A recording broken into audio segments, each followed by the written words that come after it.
이번에는 또 다른 양대 산맥 중 하나죠. 류마티스 관절염에 대해서 하나하나씩 자세히 살펴보도록 하겠습니다. 네. 자, 류마티스 관절염 네, 알아볼까요? 먼저 제가 발병 원인부터 알려드릴게요. 네. 발병 원인은 면역 이상이라고요, 교수님.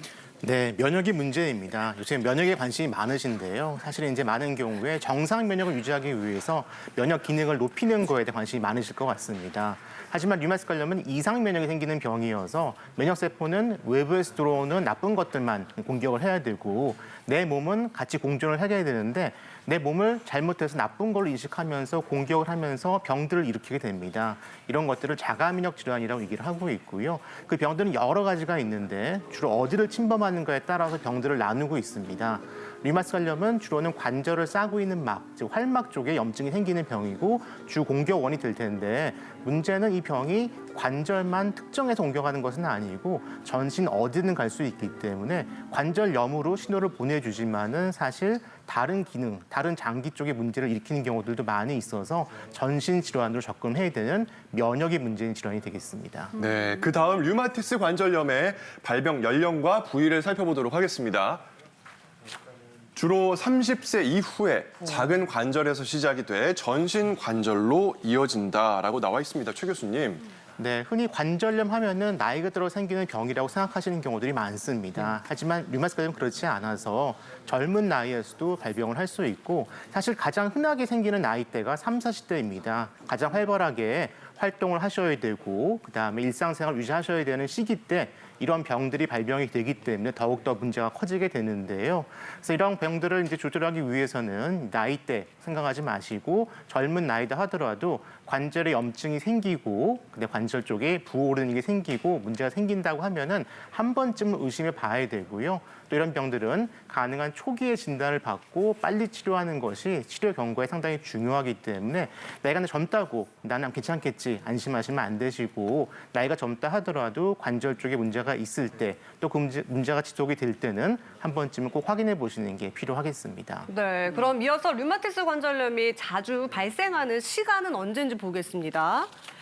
오전에 더 아프다고 하는데요. 이건 왜 그런 건가요, 최 교수님? 네, 우리가 관절 아픈 거는 하루 중에 차이가 분명히 있습니다. 특히 아침에 일어났을 때 몸이 상쾌하고 하루를 시작해야 되는데 통증이 오히려 심하게 느껴지는 경우들이 있습니다. 그 원인은 내 몸에 있는 그 호르몬 분비가 아침 시간에 이루어지게 되는데 그 영향으로 인해서 아침에 일어났을 때 통증을 심하게 느끼게 됩니다.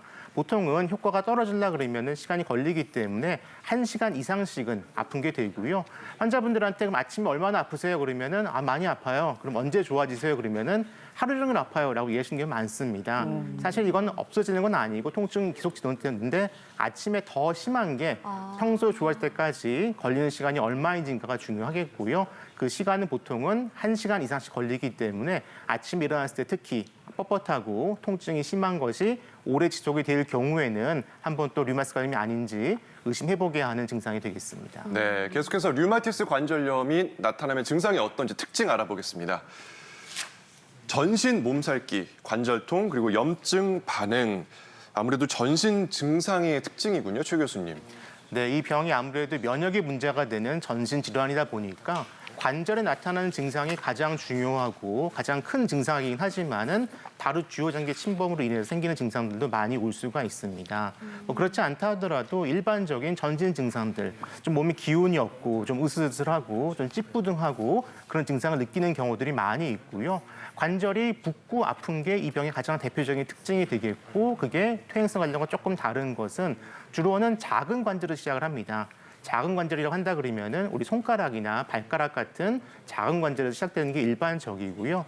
보통은 한 군데 시작하는 경우는 거의 없습니다. 보통 여러 군데에서 나타나게 되고 한쪽에 치우치지 않아서 오른쪽 왼쪽 가리지 않고 골고루 나타나는 게 일반적인 특징이 되겠고요. 그 외에도 전신 미약감이나 좀 미열감이 있거나 좀 으슬으슬하거나 같은 증상들도 느낄 수가 있습니다.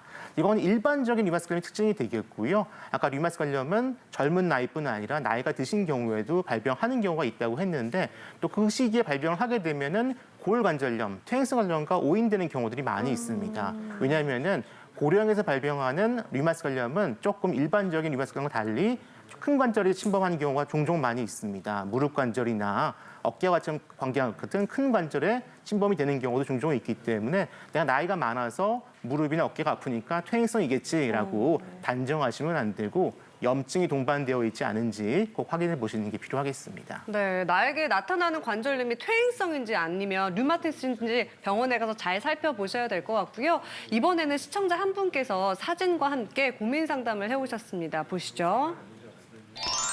네, 10여 년 전 옷을 입을 때 새끼 손가락에 꺾였습니다. 그 후로 양손의 손가락 첫 마디 부분이 점점 꺾여서 틀어집니다.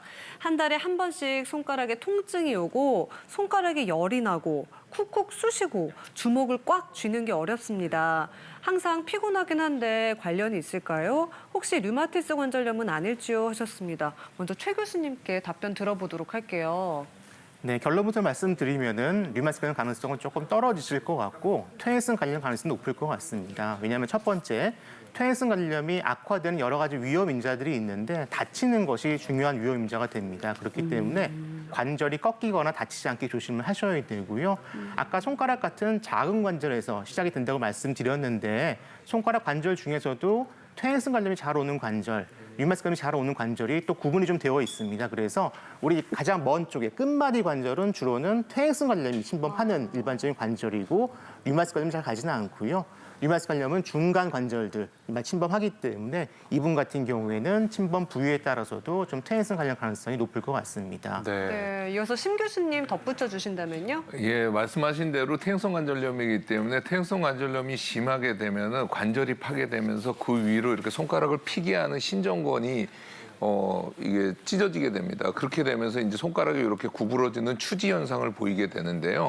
이런 추지 현상들을 보이는 것들이 실제로는 보기는 싫지만 기능적으로는 크게 떨어지지 않는 경우들이 있습니다. 만약에 너무 많이 아픈 경우에는 관절 유압술 같은 것들을 할 수 있겠지만 일반적으로는 소염제를 드시면서 물리치료 받고 움직이시면 증상은 좋아질 거라고 생각이 듭니다.